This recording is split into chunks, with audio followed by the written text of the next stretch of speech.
오늘의 사연을 소개하겠습니다. 어느 날 집에 들어오던 아들이 온몸을 부르르 떨며 말했습니다. 무슨 바람이 이렇게나 많이 부는지 모르겠네요. 아까 잠깐 마트 다녀왔는데 바람 불어서 혼났다니까. 배고프지? 밥 차려놨으니까 얼른 손 씻고 와. 라며 국을 따끈히 데우기 위해 가스레인지 불을 켰습니다.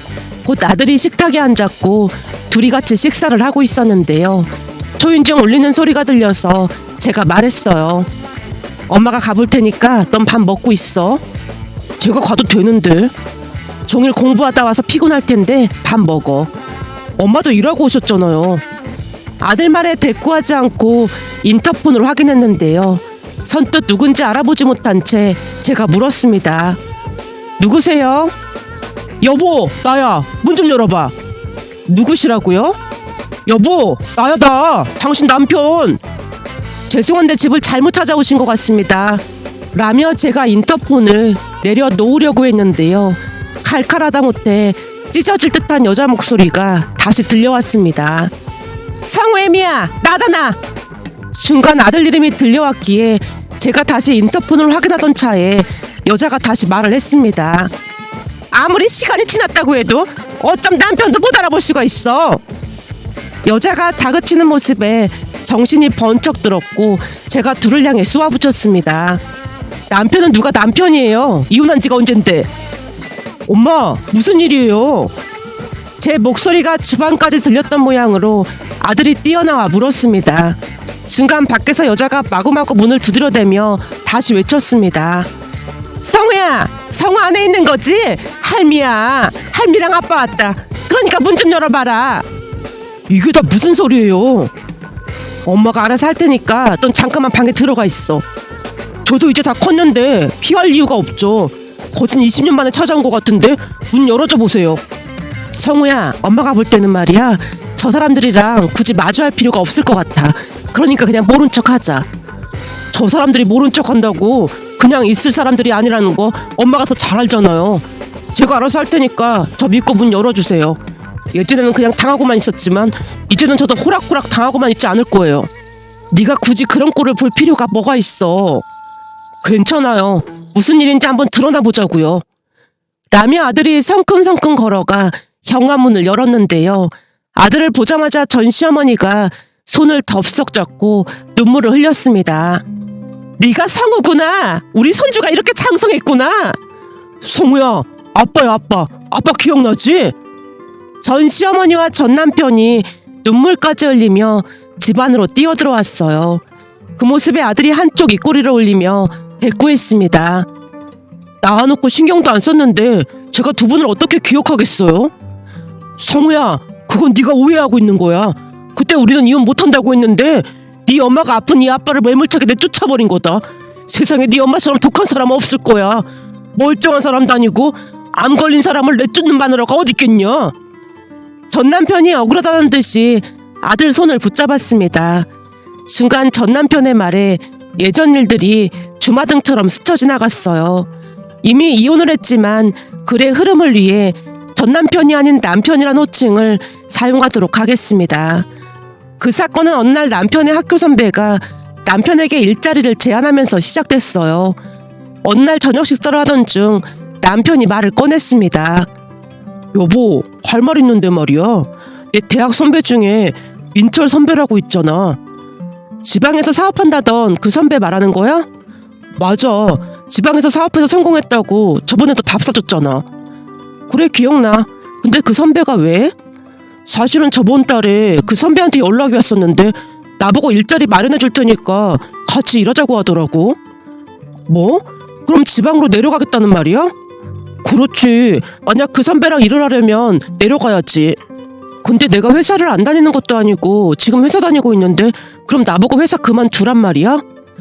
제가 남편을 빤히 바라보자 남편이 손사래를 치며 외쳤습니다. 당신은 오래 다닐 수 있는 회사인데 그건 절대 안 되지. 그럼 뭘 어떡하겠다는 거야? 그래서 말인데 우리 당분간만 주말 부부 하면 안 될까? 뭐? 주말 부부? 그래, 주말 부부. 내가 괜히 그러는 게 아니라 그 선배가 하는 말이 내려오기만 하면 여기서 받는 월급보다 훨씬 많이 준다고 하더라고. 조금 있으면 우리 아들도 태어나는데 조금이라도 돈을 더 벌어야 아낌없이 지원해줄 수 있을 거 아니야. 난 내 자식한테 부족함 없이 다 해줄 생각이거든. 남편이 잔뜩 힘주어 말하고 있었는데요. 아무래도 내키지 않았기에 제가 조용히 입을 뗐습니다. 여보, 돈도 중요한데 가족은 함께 있어야 한다고 하더라고. 그 돈 몇 푼 벌자고 가족을 생이별하는 건 좀 아닌 것 같아. 거기다 지금 내가 홀몸도 아닌데 혹시나 응급상황이라도 생기면 큰일이잖아. 그건 처가댁이 가까이 있으니까 급한 일 생기면 연락하면 되잖아. 내가 볼 때는 절호의 기회 같아서 그래. 생각해봐. 내가 학벌이 좋기를 해, 스펙이 좋기를 해. 지금 아니면 기회가 없을 것 같아서 그래. 그래도 주말 부부는 아닌 것 같은데. 제가 말끝을 흐렸지만 남편이 어찌나 간곡하게 부탁을 하던지 어쩔 수 없이 허락을 했습니다. 그렇게 얼마 뒤 남편은 짐을 싸서 내려갔고 혼자 자취를 시작했어요. 지방으로 내려간 남편은 매주 올라오겠다는 약속을 철저히 지켰습니다. 하지만 3달 정도가 지나자 차츰 핑계를 대기 시작했어요. 여보, 어제부터 몸살이 났는지 온몸이 아파서 도저히 갈 수가 없을 것 같아. 많이 아픈 거야? 약은 먹었어? 그냥 약국에서 종합 감기약 사 먹었는데 한숨 푹 자고 나면 괜찮아질 것 같아. 그래서 말인데 오늘 못 갈 것 같은데 어쩌지? 당신 몸이 우선인데 당연히 그냥 쉬어야지. 아프다고 밥 거르지 말고 잘 챙겨 먹고. 아님 이번에는 내가 내려갈까? 라며 제가 물었는데요. 몸도 아픈데 혼자 있을 남편이 안쓰럽기만 했거든요. 하지만 남편이 극구 말렸습니다. 아니야. 당신이 홀몸도 아니고 지금 만삭인데 괜히 내려오다가 무슨 일이라도 생기면 어떡해. 당신이 내려온다고 하면 오히려 불안해서 더 아플 것 같아. 알았어. 그럼 밥이랑 약 잘 챙겨 먹어. 그래. 당신도 몸 조심하고 혹시나 무슨 일 있으면 장모님께 빨리 연락해.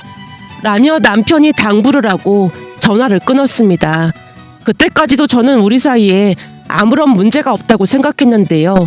그도 그럴 수밖에 없었던 것이 이직을 한 뒤로는 훨씬 많은 월급을 꼬박꼬박 보내오기도 했고 집에 못 오던 날이면 항상 전화로 사과를 했거든요. 하지만 시간이 지날수록 남편이 집에 오는 횟수는 점점 줄어갔고 그 사이 저는 남편도 없이 출산을 했습니다. 출산을 하고 며칠 뒤에야 남편을 볼 수 있었고요. 며칠 후 남편이 산후조리원으로 왔는데요. 빈손으로 와서는 고생했다는 위로의 말 한마디 없이 투덜대기 시작했습니다. 산후조리원비 엄청 비싸다고 들었는데 굳이 여기 들어왔어야 해? 그게 무슨 소리야? 그럼 산후조리를 하지 말라는 말이야? 내가 듣기로는 대부분은 다른 친정엄마가 산후조리 해준다고 하던데 굳이 여기 들어와 있으니까 하는 말이잖아. 당신 말 참 웃기게 한다. 내가 무슨 말을 웃기게 했다고 그래? 당신이야말로 출산하고 며칠 있다가 그것도 빈손으로 와놓고는 그게 출산한 와이프한테 할 소리야? 남편의 행동에 잔뜩 부하가 난 채 제가 쏘아붙였습니다. 그때는 출산을 한 직후였던지라 감정의 기복이 컸으니까요. 제가 눈물까지 그렁그렁한 채 쏘아붙이자 남편이 더욱 짜증을 냈습니다. 내가 안 오고 싶어서 안 온 거야? 나도 회사 일로 바빠서 못 온 거잖아. 그리고 요즘 회사가 힘들어져서 돈도 빠듯한데 굳이 산후조리원까지 들어와 있으니까 하는 말이잖아. 이럴 때일수록 좀 아껴서 살면 얼마나 좋아? 내가 들어보니까 내 친구 와이프는 산후조리원비 아까워서 안 했다고 하던데 엄마가 됐으면 돈도 아끼고 그래야 하는 게 당연한 거잖아. 남편이 오히려 큰 소리를 치고 있는 모습에 할 말을 잃은 채 앉아 있었는데요. 우리가 다투는 소리를 다 들은 모양으로 엄마가 다가오더니 남편에게 말했습니다. 자네 지금 그게 무슨 소리인가? 산후조리원비가 아깝다고? 제가 들어보니까 제 주변에서는 집에서 하는 사람들도 많다고 하길래 하는 말입니다. 우리 딸이 난산으로 얼마나 고생을 했는지 알긴 하고 그런 소리를 하고 있어? 내가 이런 말까지는 안 하려고 했는데 출산하고 며칠 만에 얼굴 비춘 자네가 할 소리는 아닌 것 같네. 그날 말이야, 다른 집들은 남편들이 다들 병원을 지켰는데 우리 딸만 홀로 출산하러 들어갔네. 자네도 양심이 있으면 미안해야 하는 거 아닌가? 산후조리원비가 아까우면 우리가 낼 테니까 신경 쓰지 말게나.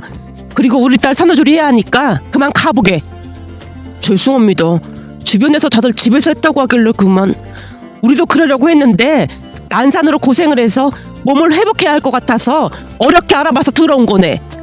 라며 엄마가 다시 남편에게 쏘아붙였고 잔뜩 주눅든 남편이 자리를 떴습니다. 남편이 가자마자 엄마가 한심하다는 듯이 말했어요. 내가 처음부터 마음에 안 든다고 했지. 네가 뭐가 부족해서 저런 무책임한 사람이랑 결혼해서 이 고생을 하고 있어. 말 나온 김에 물어보는 건데 혹시 이서방이 월급은 꼬박꼬박 보내오고 있는 거야?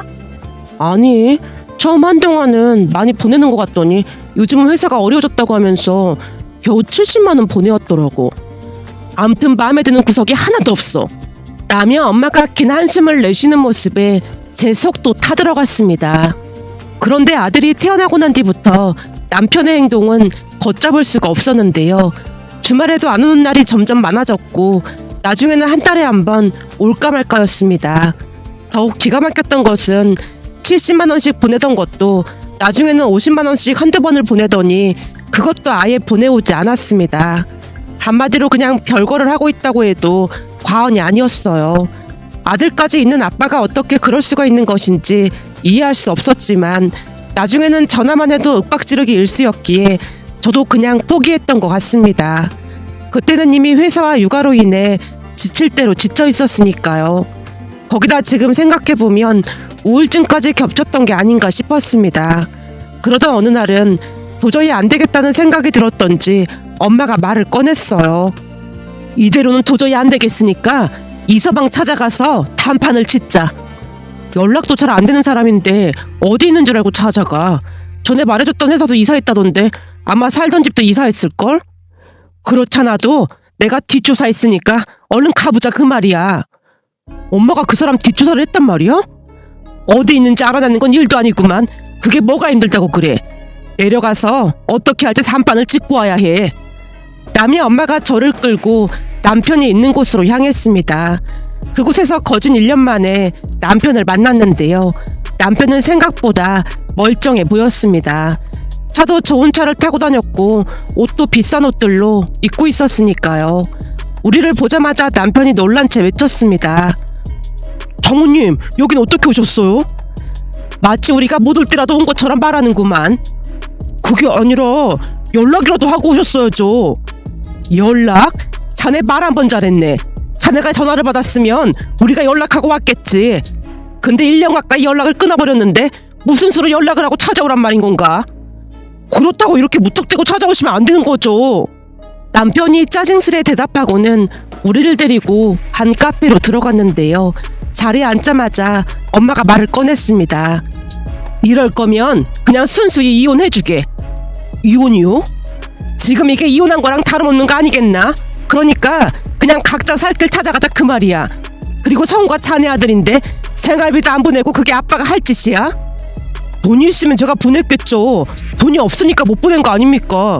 그리고 장모님이 잘 사시는데 그 정도는 알아서 도와주셨겠죠.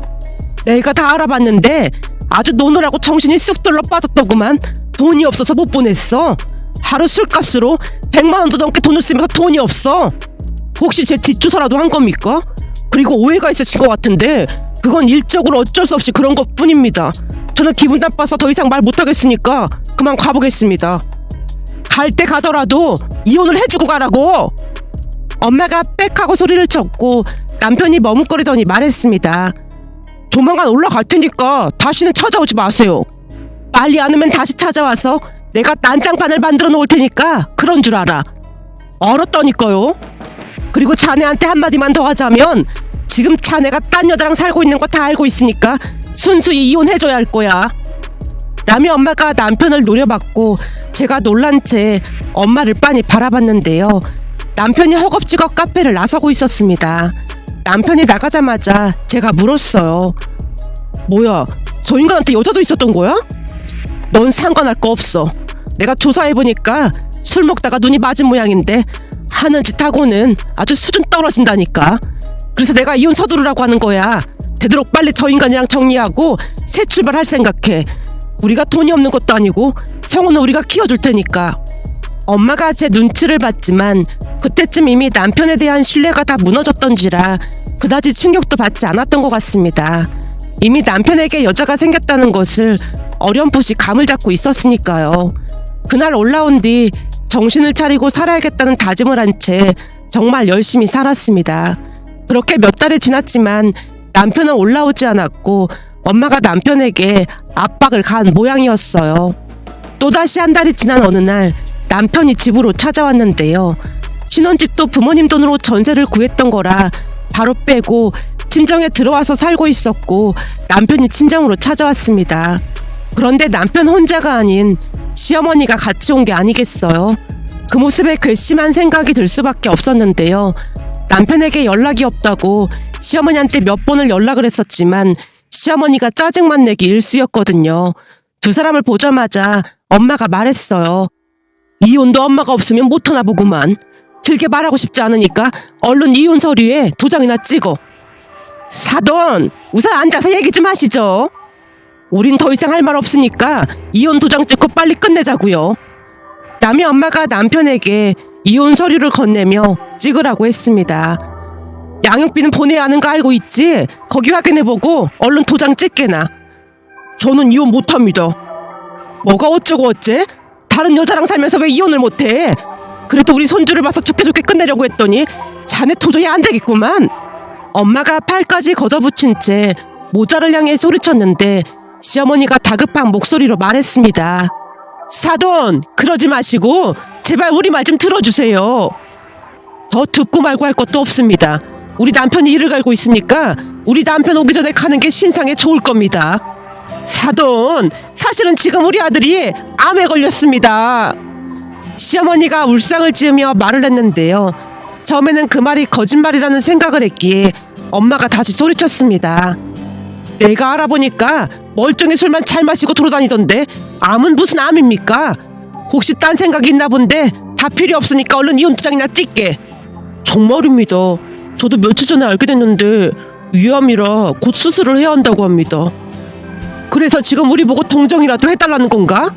라는 엄마 말에 시어머니와 남편이 어리둥절한 표정으로 엄마를 바라보다 시어머니가 대꾸했습니다. 사돈, 물론 그동안은 우리 아들이 잘못한 게 맞긴 하지만 다른 것도 아니고 지금 우리 아들이 암에 걸렸다고까지 했는데 너무 심한 거 아닙니까? 심하긴 뭐가 심하다는 말이죠. 그래도 성호애미가 조광지처인데 남편이 아무리 밉더라도 병부터 고쳐놓고 다시 얘기하는 게 맞는 거 아니냐는 거죠. 지금 사람 목숨이 왔다 갔다 하는 마당에 너무하는 거 아닙니까? 시어머니가 원망 가득한 목소리로 말하는 모습에 어찌나 어이가 없던지 제가 두 사람을 노려보고 있었는데요. 엄마가 다시 단호한 목소리로 말했습니다. 지 자식도 나몰라라 하고 딴 여자랑 살림까지 차린 마당에 지금 조광지처라고 했습니까? 그 살림 차린 여자한테 경관해달라고 하지 왜 우리한테 찾아와서 이러는 겁니까? 그 미친 것은 우리 아들이 안 걸렸다는 소리 듣자마자 야반 도주를 했다니까요. 지금 우리 아들한테는 성우애미랑 성우밖에 없습니다. 그러니까 조광지처인 성우애미가 돌봐줘야 하는 게 맞잖아요. 성우를 생각해서라도 그게 맞는 거 아니겠습니까? 여보, 내가 다 잘못했어. 그동안 내가 잠깐 미쳤었나 봐. 나 한 번만 용서해주면 내가 평생 당신한테 잘하면서 살게. 갑자기 남편이 불쌍한 표정으로 제게 빌어댔습니다. 그 모습에 제가 남편 손을 밀치며 말했어요. 당신 진짜 양심도 없다. 나는 그렇다 치더라도 성우까지 나몰라라 할 땐 언제고 암에 걸리니까 나보고 병간호를 해달라고? 나를 얼마나 만만하게 봤으면 이럴 수가 있어? 물론 내가 잘못한 게 많긴 하지. 그건 나도 인정해. 근데 지금은 내가 암에 걸렸잖아. 어쩌면 내가 죽을 수도 있다는데 우선 암 치료부터 하고 평생 당신한테 갚으면서 살아가겠다고 약속할게. 라며 남편이 합리화를 시키고 있었습니다. 하지만 저는 그런 남편을 받아줄 생각이 추호도 없었기에 다시 단호한 목소리로 말했습니다. 아니, 난 당신한테 기대하는 것도 없고 당신한테 어떠한 애정도 남아있지 않아. 그러니까 그냥 이혼해줘. 라며 남편에게 이혼 서류를 내밀었는데요. 시어머니가 길길이 날뛰고 난리가 났습니다. 다른 것도 아니고 남편이 암에 걸렸다는데 어떻게 이럴 수가 있어? 너 그러다 네 남편 잘못되기라도 하면 죄책감이 어떻게 살려고 그래? 저 때문에 암에 걸린 것도 아닌데 제가 왜 죄책감을 가져야 하는 거죠? 죄책감은 제가 아니라 저 사람이 가져야 하는 거겠죠. 저 사람이 딴 여자랑 바람나서 살림 차리고 희낙낙거리는 동안에도 저는 육아에 회사 일까지 하면서 얼마나 힘들게 살았는지 알기나 하세요? 그런데 도대체 제가 왜 죄책감을 가져야 하죠? 그 같이 살던 여자 찾아가서 병간호하라고 하세요. 제가 두 사람에게 쏘아붙이자 엄마도 거들었습니다. 자네가 이혼 안 해주겠다고 하면 우리는 변호사 선임할 생각이니까 그렇게 알고 있게나. 그리고 자네가 바람 피웠다는 친구도 얼추 모아놨으니까 자네도 고생 좀 해야 할 거야. 난 우리 딸 고생하는 꼴 절대 못 봐서 말이야. 엄마랑 딸이 아주 독하네 독해. 어떻게 암 걸린 사람한테 이혼을 하자고 할 수가 있어. 내가 천벌 받으라고 기도하고 또 기도할 테니까 그런 줄 알아. 마음대로 하세요. 근데 맘심포로 그렇게 먹으면 아들이 잘 될 리가 있을까요? 부모 행동을 자식이 따라한다는 말도 있잖아요. 엄마만의 시어머님 얼굴이 울그락불그락해져 있었는데요. 엄마가 법적으로 해보자고 하면서 변호사 명함까지 내밀며 말했어요. 우린 변호사 고용할 거니까 자네도 빨리 변호사 고용하게나. 그리고 우리한테 연락할 일 있으면 변호사를 통해서만 하고. 그 말에 두 모자 얼굴이 말이 아니었습니다. 병든 남편 버리고 얼마나 잘 먹고 잘 사는지 내가 지켜볼 참이야. 나중에 내가 성우 찾아와서 네가 암 걸린 남편 내쫓았다고 타발할 테니까 그런 줄 알고 있어. 천벌을 받을 인간들 같으니라고. 라며 시어머니가 악담을 퍼부었는데요. 딱히 방법이 없다는 것을 알긴 알았던 모양으로 결국 우리는 이혼을 했습니다. 물론 남편이 양육비를 지급해야 했지만 한 푼도 주지 않았어요.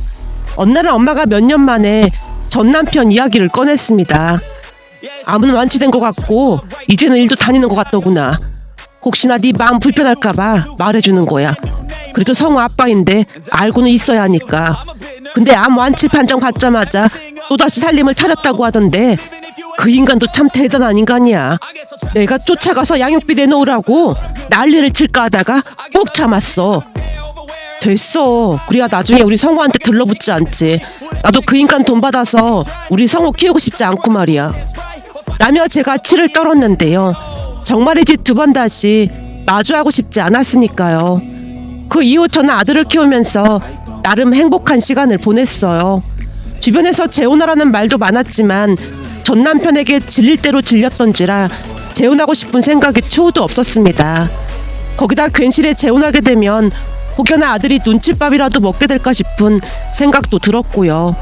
그리고 그런 제 마음을 잘 알기라도 하듯 아들은 착하게 잘 커졌습니다. 학교를 다니는 내내 1등을 놓쳐본 적이 없던 아들은 의대에 당당히 합격을 했고 열심히 공부를 하고 있었어요. 그런데 그날 전 남편과 전 시어머니가 찾아와서 기가 막힌 소리를 하는 바람에 잠시 넋을 놓고 있었는데요. 그동안 무슨 일이 있었던 것인지 전 남편의 얼굴은 제가 알던 그 모습이 아니었습니다. 삐쩍 마른 모습에 얼굴도 거무튀튀한 모습이었어요. 그 모습에 또다시 무슨 일이 생겼구나 싶은 생각이 들었고 역시나 전 시어머니가 말했어요. 성우야, 지금 네 아빠가 암이 재발됐다지 뭐니? 그러니까 네가 아빠 좀 보살펴줘야겠다. 제가 왜요? 아들이 어이없다는 듯이 말을 하자 전 시어머니가 버럭했습니다. 네 하나밖에 없는 핏줄인데 당연히 아빠를 챙겨야지. 그럼 아버지란 사람이 핏줄인 저를 평생 왜 모른 척한 거죠? 그거야 내가 조금 전에도 말했듯이 네 엄마가 아픈 네 아빠를 버린 거라니까. 네가 잘 모르나 본데 네 엄마가 보통 악한 사람이 아니야. 그렇지 않고서야 어떻게 아픈 남편을 하루아침에 내쫓을 수가 있었겠니? 그래도 엄마는 저를 끝까지 키워주시긴 했죠. 근데 참 이상한 게 있네요. 이상하다니 뭐가 이상해? 내내 연락도 없이 잘 살다가 꼭 아프면 우리 엄마 앞에 나타나서 때를 쓰면서 안겨붙고 있잖아요. 네 엄마가 아니라 너한테 부탁을 하는 거잖니. 내가 들어보니 너 의대 갔다면서? 그러니까 네가 앞으로 네 아버지 좀 보살펴다오. 네가 평생 엄마를 잘 보살폈으니까 이젠 아버지를 보살피는 게 맞는 거잖니. 라는 전 시어머니의 말에 아들이 휴대폰에 있는 계산기 기능을 열더니 조용히 입을 뗐습니다. 제가 엄마를 보살핀 게 아니라 엄마가 저를 보살핀 거겠죠. 그리고 제가 공부를 좀 해봤는데 부부가 이혼을 하면 자식이 있을 때는 양육비라는 걸 줘야 한다고 하더라고요. 근데 저는 생부라는 사람한테 양육비를 10원 한 푼 받아본 적이 없습니다. 그건 매달 100만 원씩만 계산해도 1년에 1200만 원이니까 그걸 20년만 잡아도 2억 4천만 원이네요. 근데 잘은 모르겠지만 아마도 매달 100만 원 넘게 보냈어야 하는 게 맞을 겁니다. 그러니까 그 양육비 한꺼번에 주시죠.